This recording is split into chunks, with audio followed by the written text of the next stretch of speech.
Hey crafters!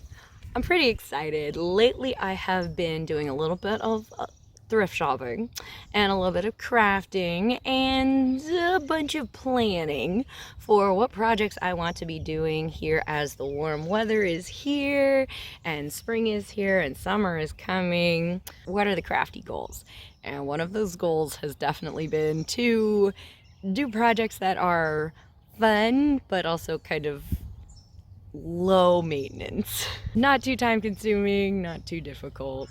You know, that kind of a project. I think I've got the perfect things in mind, including a couple excellent thrift store finds.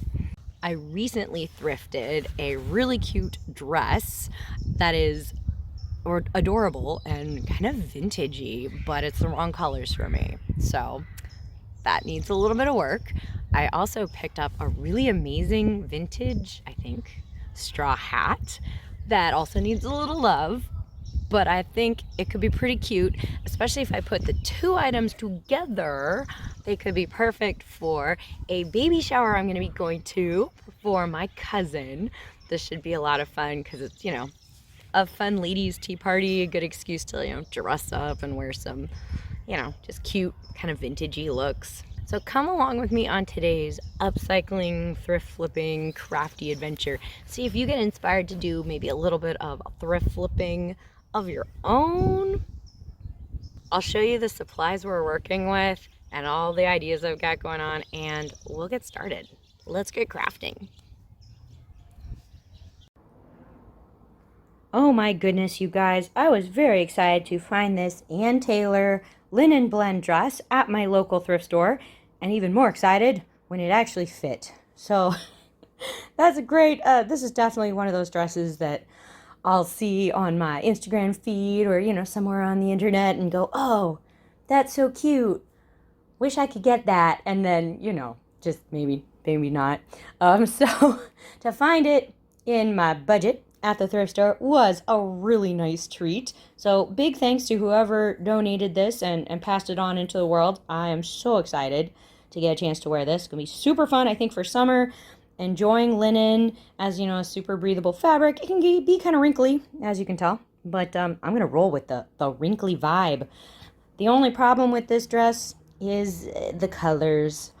Unfortunately, light colored neutrals don't work on me. I am kind of a light colored neutral human, and they wash me out and I look like I'm not feeling well.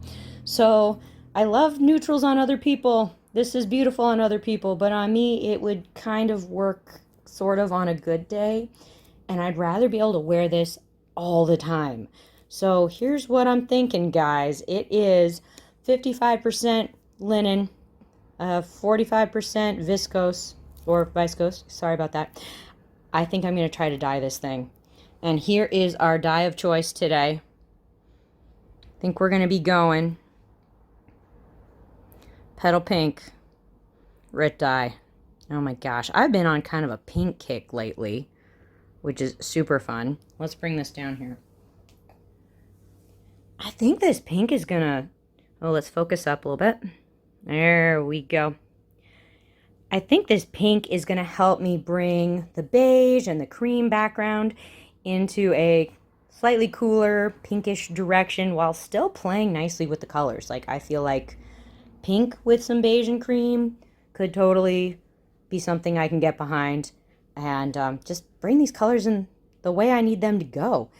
I'm going to be following package directions as usual, you guys. I'm going to be doing this in my sink. They recommend using hot water. I will then be using a little bit of dish soap. I'll be adding some salt, actually, to the dye bath, which they recommend for certain fabrics, including linen. And then I will probably be using about half a bottle of dye. I don't want this to be super dark, so a lighter color works for me. I also have a couple other items that I'm dyeing at the same time. So I think that kind of more moderate to minimum amount of dye will hopefully pay off pretty nicely. I'm not going to be tie-dyeing this garment per se. I'm not going to be tying it. I think I just want it to be all over pink. So don't need to bust out the rubber bands or make starbursts or anything like that today. I'm just going to get the garment all wet in the sink and put it right into the dye. So let's head to the kitchen laboratory and I'll show you what we're working with.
Okay, guys, things have been in for about 10 minutes or so, but I've been kind of stirring them around more than I normally would. I pulled a couple of the pieces out and noticed that the dye was kind of patchy in some places. Not all over, just some places were lighter than others, and I could tell. So I'm definitely stirring these around, trying to get them moving. I probably should have filled the sink more. You can tell they're kind of crowded in there, which is going to make it harder. But it would have been easier if they could float freely or a little bit more than they already are. So top tip, I'm going to be stirring these quite a bit. I'm going to keep these in for at least 10 more minutes or so. I'll get back to you. Okay, guys, it's been about 25 minutes or so in the dye. I've been mixing it around quite a bit, and I'm really liking the color. It's looking a little light on camera. It's a little darker in person. I feel like the name is appropriate, like petal pink. Like it makes me think of like carnation petals or rose petals or something. It's not like not quite cherry blossom pink. It's a little darker than that. Definitely not Barbie pink. But I think this is going to be pretty good. I think mixing it around helped us deal with some of the patchiness. Hopefully, I'll know once I wash it. I think my next step is to launder this guy. Care directions tell me to air dry him, so I'm going to do that after washing it. And then I'm excited to show you what it looks like when we're done. See you then.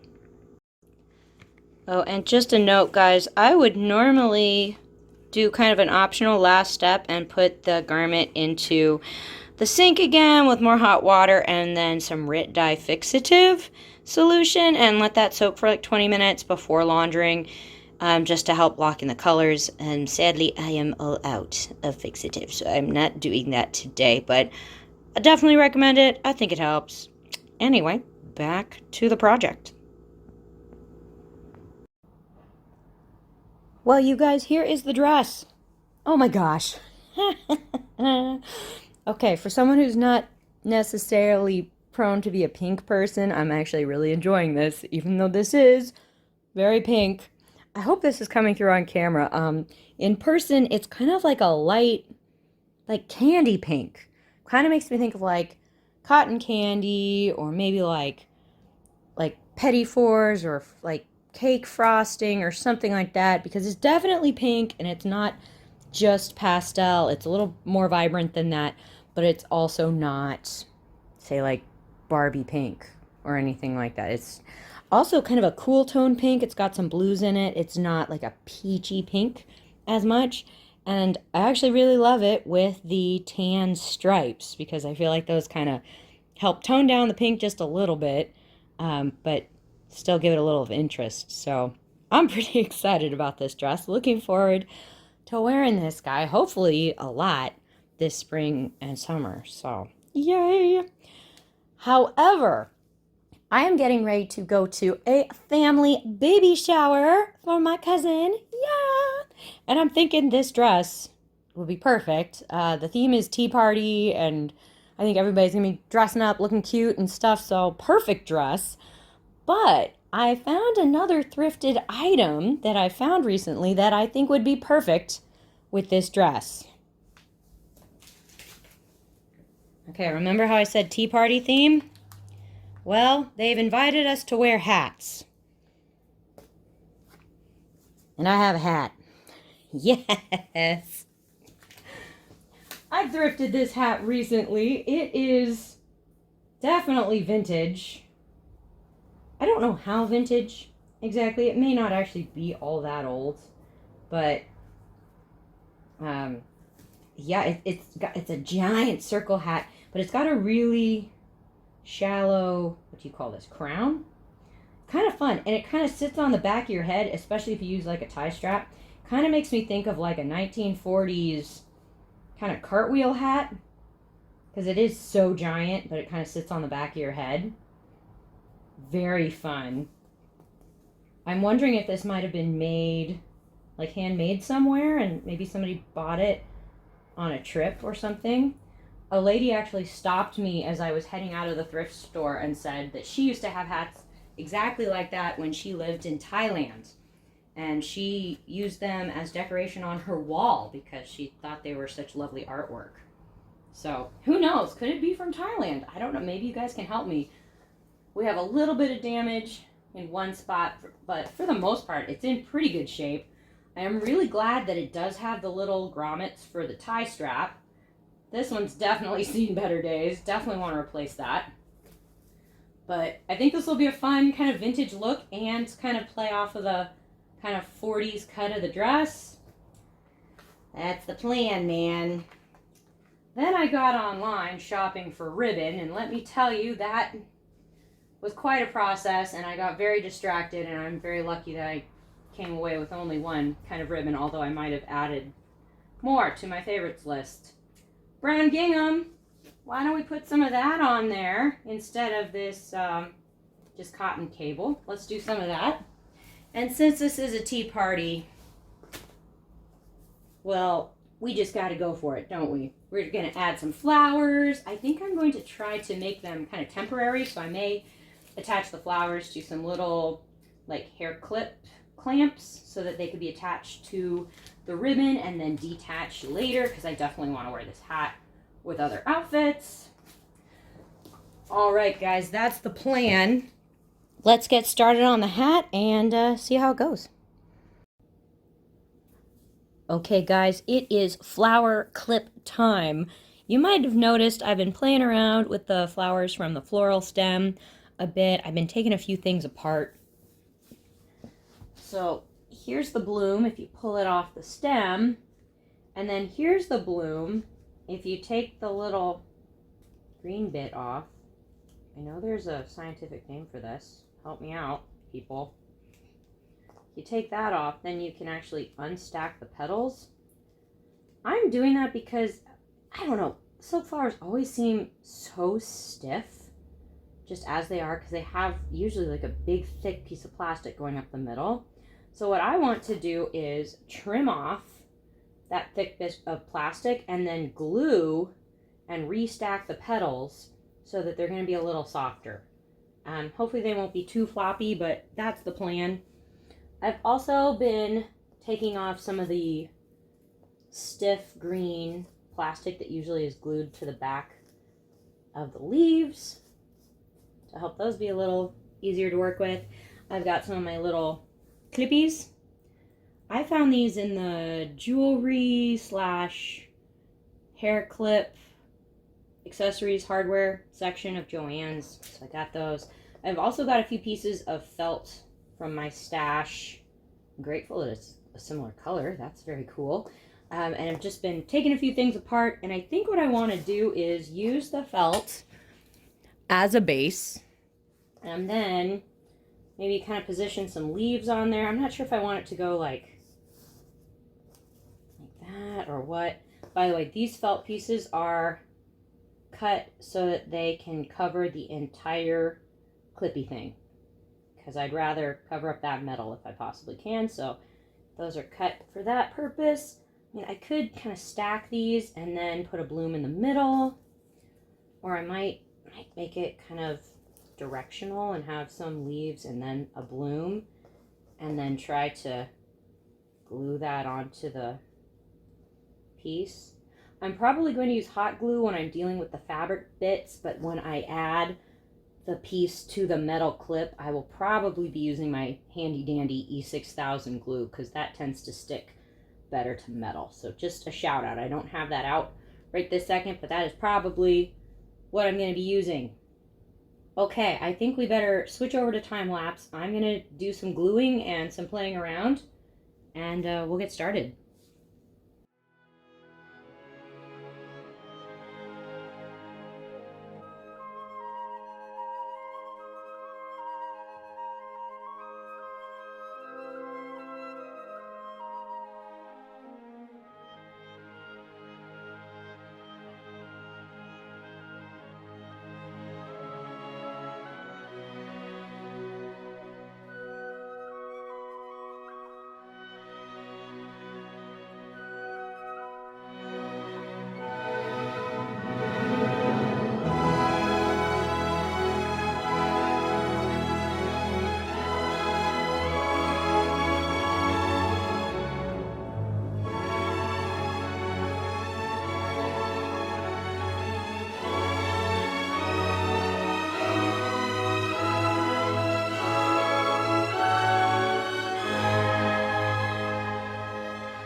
Okay, guys, well, we've got some cute flower clips.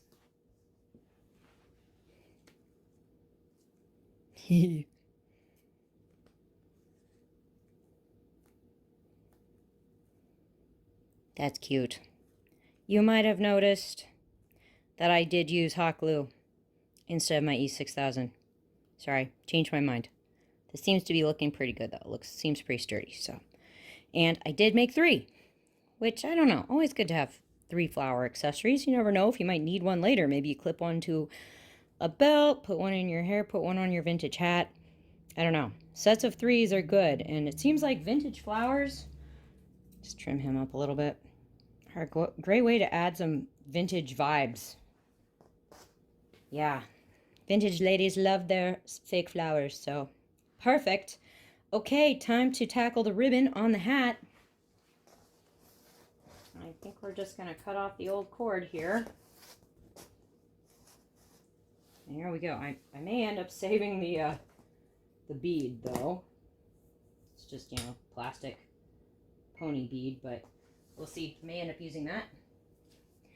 And I love that the hat has 2 holes on each side. So I think what I'll do is do actually 2 ribbons. So one ribbon wrapping around here, going through those holes, and then another ribbon wrapping around this side. So then I will end up having 2 ties coming from each side.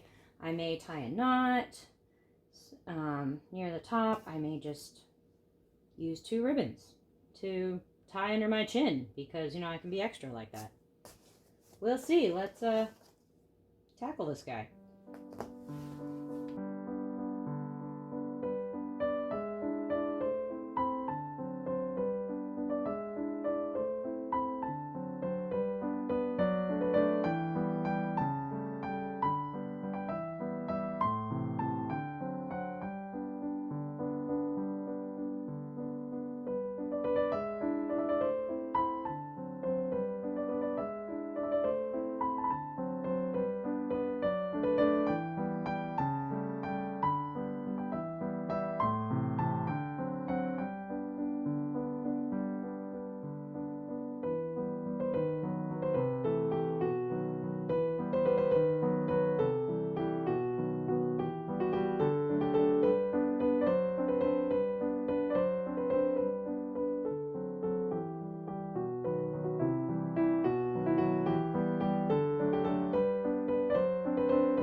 Okay, guys, here's the finished hat.